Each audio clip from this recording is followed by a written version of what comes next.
الجزئيه بقى، اشرح لي الجزئيه اللي كنا بنتكلم فيها، اللي هي فكره ان مكان هنا موجود عنده جزء كبير من التراث المرسوم وبتعمل منه مستنسخات. بالظبط. يعني ايه مستنسخات بقى؟ يعني ايه مستنسخات دي؟ هل بيجي فنان يستنسخ اللوحه ولا ده بتبقى طباعه؟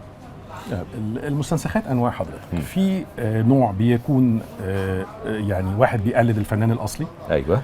طبعا بيبقى مثلا في شباب صغير بيحبوا يتعلموا، بتعمل ده برضه؟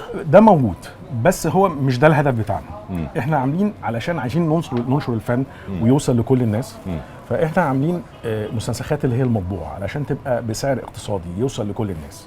تمام. سنه 80 بالظبط، سنه 79 ابتدينا جزء النشر، ان احنا نحول اللوحات الفنيه الجميله اللي الناس معجبه بيها، بس الناس كلها مش قادره تشتري. مش بتاعه الوالد؟ لا، مين اللي كان بتاعه الوالد؟ الوالد رسم 480 موضوع عن مصر. 480 موضوع عن مصر. وموجودين 480 موضوع محفوظين، موجودين الاصول بتاعتهم موجودين، او موثقين كمان الحمد موثقين لله في دار الكتب الحمد لله. هايل. ده تراث يعني مصري اصيل يعني. ده حاجه انجاز كبير جدا عمله الحقيقه. في 84 85 كل الناس كانت بتتكلم على وصف مصر لما ابتدت تطلع، فهو قال لا، احنا هنعمل وصف مصر في القرن العشرين وبتاعتنا بقى بالظبط اللي احنا شايفينه من وجهة نظرنا.